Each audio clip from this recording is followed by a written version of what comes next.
네, 선생님들 안녕하세요. 추석 연휴 모두 잘 보내고 계신지요? 오늘은 말씀을 가까이 하는 제자라는 주제로 신명기 6장 4절에서 9절까지의 말씀을 함께 배우도록 하겠습니다.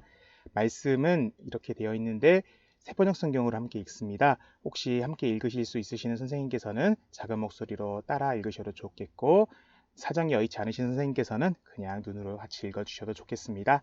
저희 함께 하나님 말씀을 읽어보도록 하겠습니다. 시작. 이스라엘은 들으십시오. 주님은 우리의 하나님이시오. 주님은 오직 한 분뿐이십니다. 당신들은 마음을 다하고 뜻을 다하고 힘을 다하여 주 당신들의 하나님을 사랑하십시오. 내가 오늘 당신들에게 명하는 이 말씀을 마음에 새기고 자녀에게 부지런히 가르치며 집에 앉아 있을 때나 길을 갈 때나 누워 있을 때나 일어나 있을 때나 언제든지 가르치십시오. 또 당신들은 그것을 손에 메어 표로 삼고 이마에 붙여 기호로 삼으십시오. 집 문설주와 대문에도 써서 붙이십시오. 아멘. 이 말씀으로 저희 하나님 말씀을 함께 배워보도록 하겠습니다. 먼저 신명기가 무엇인지 살짝만 선생님들께 소개를 하고 지나가도록 하겠습니다. 신명기라는 말은 옆에 있는 한문 한자 있죠. 한자어 그대로 다시 밑에 풀어보면 거듭, 다시 들려주는 계명의 기록, 이런 뜻을 가지고 있습니다.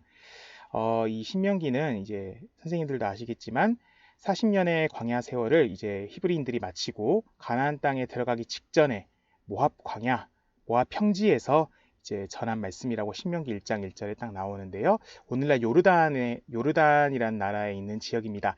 이 모압 평지 광야에서 모세가 선포한 가르침입니다. 모세는 출애굽 직후에 히브리인들이 시내산에서 받았던 율법, 출애굽기 19장에 나오는 그 율법의 말씀을 다시 한번 이스라엘에게 들려줍니다. 그리고 이 신명기는 출애굽 2세대들과의 언약의 갱신을 의미합니다.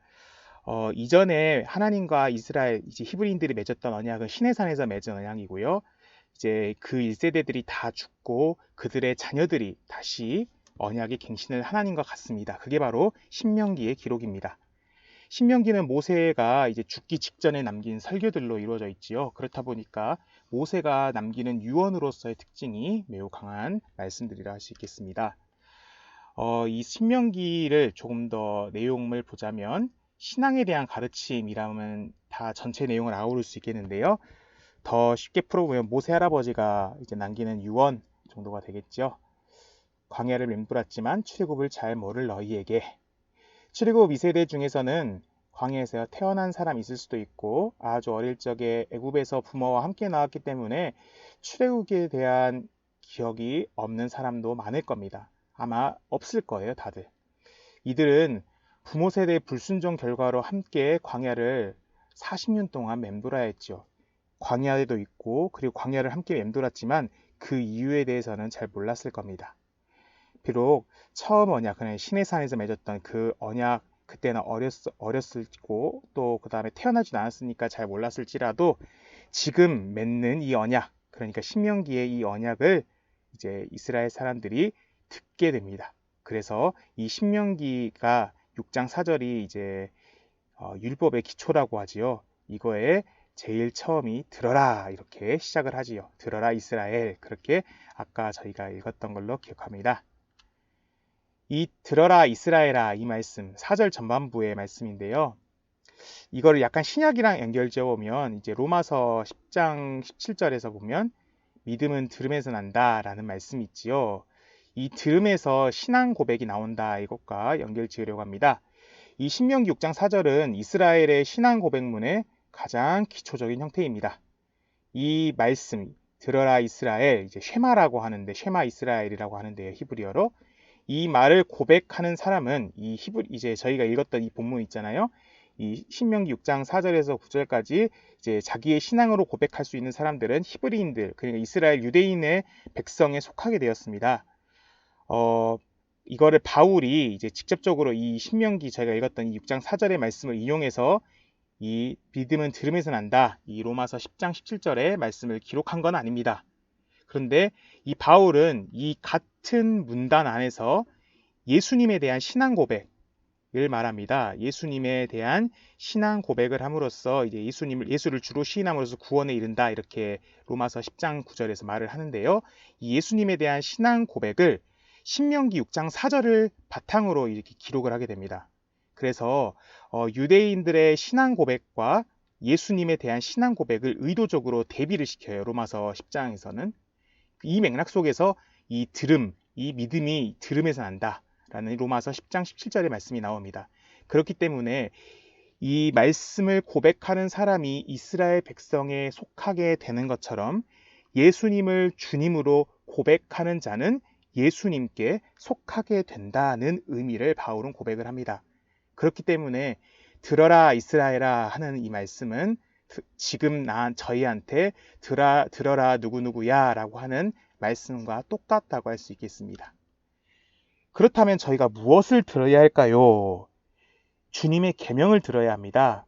이제 이 앞선 문맥을 쭉 읽지만 않고 이것만 보면 잘 모를 수도 있는데, 그래서인지 이 70인역이라고 이 원래는 히브리어로 되어 있는 이 성경을 갖다 헬라어로 옮긴 이제 초대교회 당시에 쓰였던 성경이 있어요.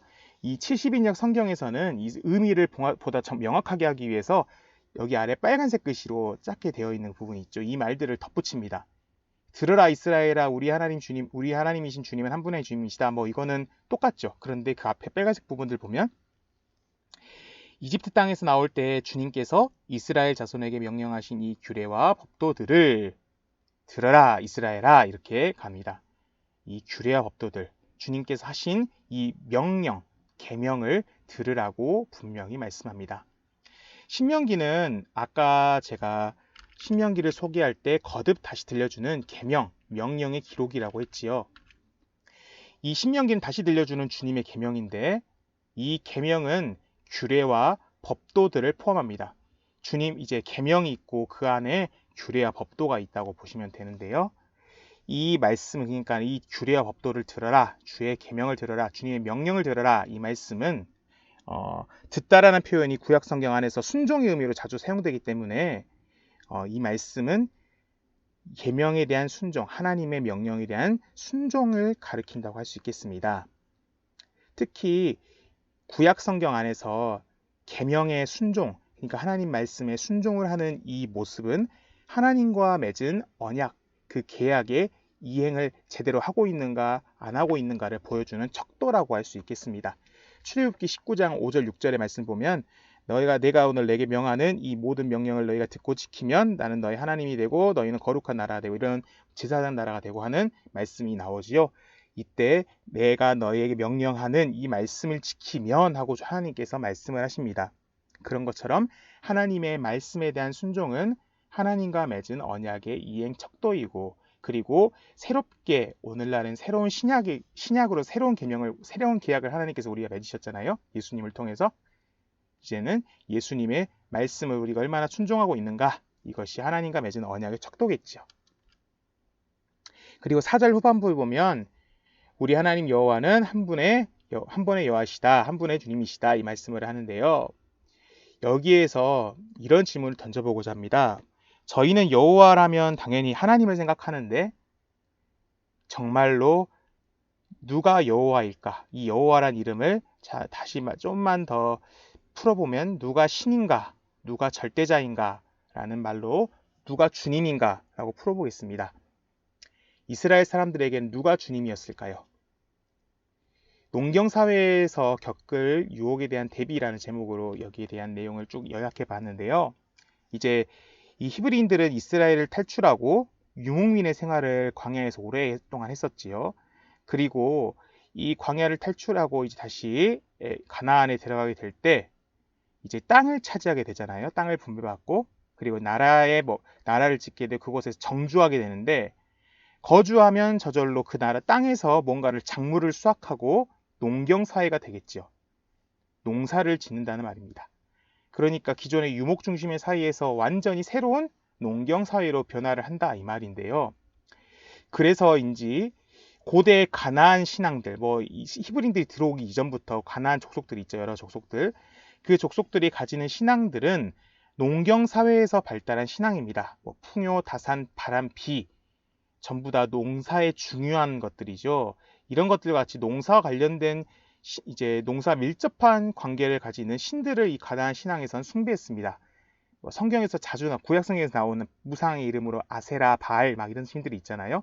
전부 다 농경과 관련된 신들입니다. 풍요라든지 바람의 신이라든지 막 이런 것들입니다.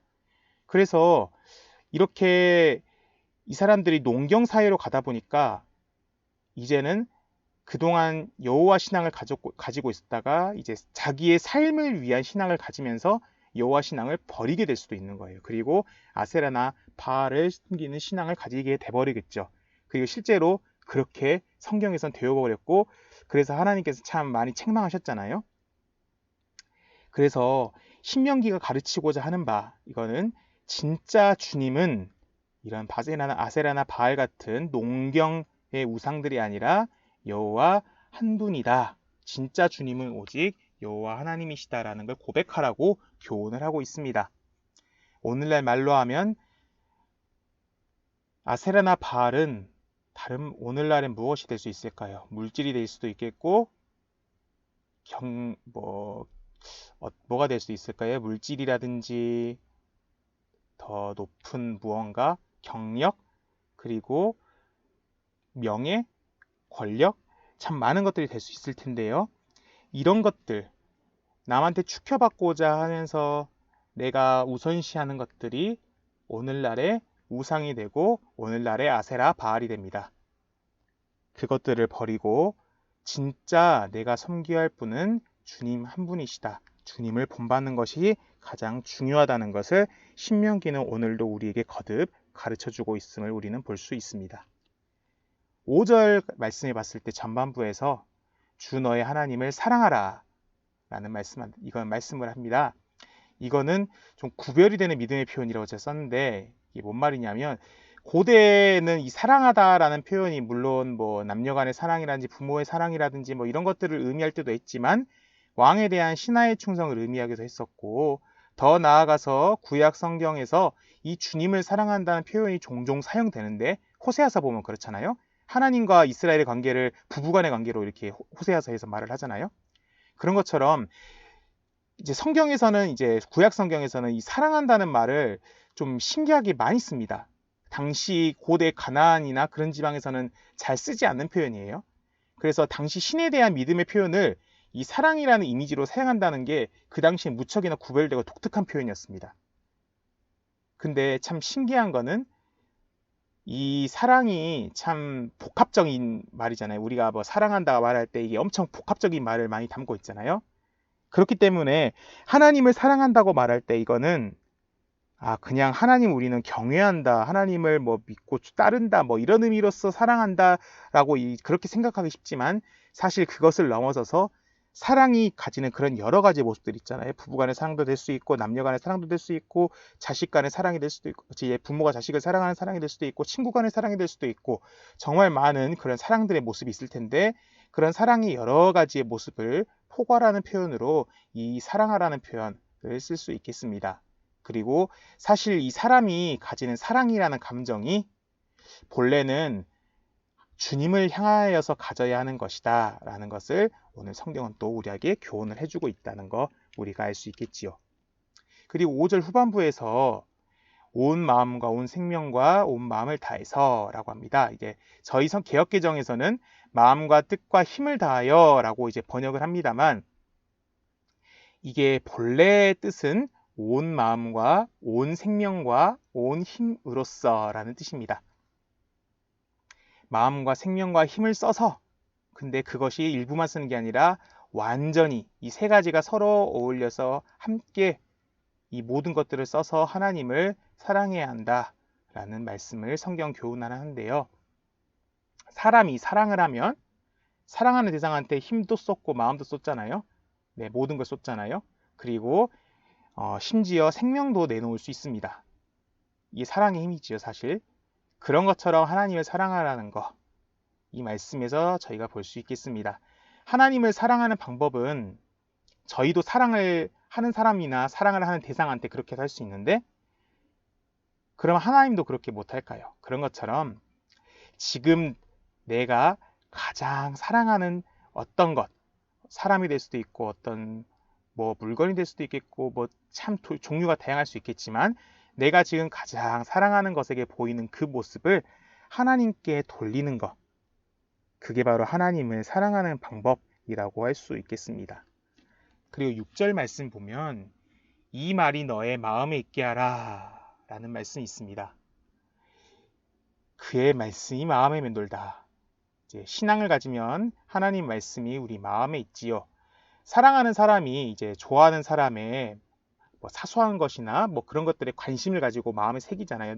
내가 뭐 좋아해 하면 이제 그거 다 귀교를 듣고 다 꼼꼼하게 뭐 생각하고 다음에 너 그거 좋아하잖아 막 이런 식으로 막 하면서 호감을 또 얻기도 하고 막 그렇잖아요.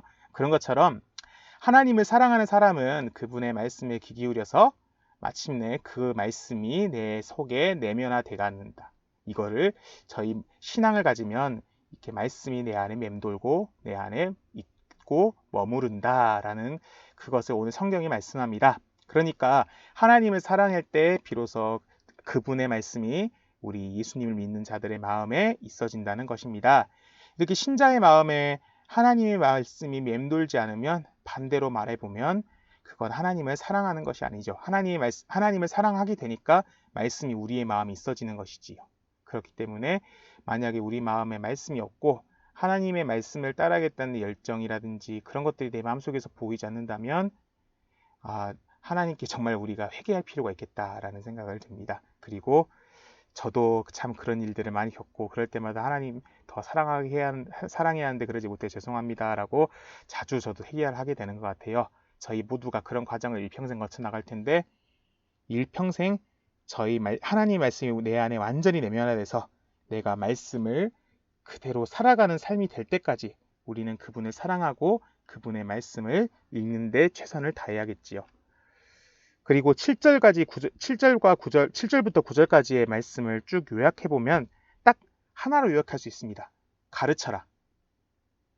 네, 이 하나님 말씀은 가르쳐라 라고 있습니다. 신명기 안에서는 이 말씀을 전하라고 그러니까는 그 전하는 게 뭐 사람과 사람에게 뭐 전하는 것 되지만 특별히 자식에게 전해라. 그리고 그 자식이 또 그 자식에게, 그 자식의 자식이 또 그 자식의 자식에게 이런 식으로 계속해서 세대를 넘어가서 계속해서 말씀을 전수하고 전하라는 것이지 중요한 과제로 이렇게 신명기 안에서는 자리 잡고 있습니다. 여호와 신앙과 하나님 경외의 계명을 전하기 위해서 본문은 뭐 너가 누울 때든 집에 있을 때든지 나갈 때든지 걸을 때든지 앉아 있을 때든지 뭐 누울 때든지 일어날 때든지 언제든지 가르쳐라고 이렇게 성경은 말씀하고 있지요.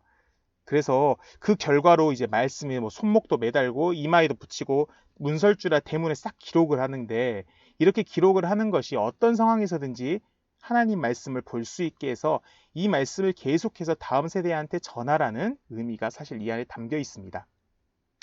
특별히 이 6장 마치는 부분 20장에서 25절까지 해서 이 6장을 정리하는 내용인데 여기에서도 이 말씀의 이것의 의미가 이렇게 하라는 것의 의미가 자녀의 신앙 교육을 위한 거라고 분명히 밝히고 있습니다. 그래서 자녀가 훗날 물어보거든 이런 걸 보고 막 물어보거든 그러면 이제 출애굽부터 지금까지의 하나님의 구원 역사를 들려주고 자식이 가르치고 이제 그것을 전하라 이렇게 말씀이 이제 있는데요. 그런 것처럼 이렇게 하나님 말씀은 교육에 초점을 맞추고 있습니다. 그러니까 하나님에 대한 신앙과 경외는 세대를 넘어서 계속해서 전수되어야 할 말씀이다 라는 것을 오늘 말씀은 또 우리에게 전해주고 있습니다. 말씀을 정리해보면 이 하나님 말씀을 가까이 하는 제자라는 것에서 하나님 말씀과 그것을 가까이 하는 제자 이거는 먼저 하나님을 사랑할 때 가능합니다. 하나님 믿는다는 것은 하나님을 사랑하는 겁니다. 그리고 하나님을 사랑하는 건 단순히 경외만을 말하는 게 아니라 내가 가장 소중히 여기고 사랑하는 것을 향한 그런 생각이나 감정이나 태도 본문에서는 이제 마음과 생명과 힘 이렇게 말을 하는데 그런 모든 것을 내가 하나님께 이제 되돌리는 게 그게 바로 하나님을 사랑한다는 거라고 오늘 신명기 말씀은 말씀합니다. 그리고 그분을 사랑할 때 그분의 말씀이 내 마음속에 내면화돼서 그분의 말씀이 내 마음에 있게 됩니다. 그러니까 하나님을 사랑하는 사람은 이제 그분의 말씀을 가까이 하는 사람이 되고 이렇게 하나님을 사랑하는 사람이야말로 이렇게 말씀을 가까이 하는 사람이고, 말씀을 가까이 하는 사람이야말로 예수님의 제자다. 이것이 오늘 말씀이 저희에게 전해주고자 하는 바라고 저희가 볼 수 있겠습니다. 네, 이 추석 연휴 기간 동안 몸도 오고 가는 길이나 또 어디 많은 일들이 있으셨을 텐데, 힘든 가운데서도 이렇게 공부 함께 해주셔서 감사드리고, 우리 선생님들 항상 건강하시길 언제나 기도합니다. 저희 주일에 또 반가운 모습으로, 웃는 모습으로 다시 배웠으면 좋겠습니다. 선생님들 사랑합니다. 선생님들 평안한 시간 보내셔요.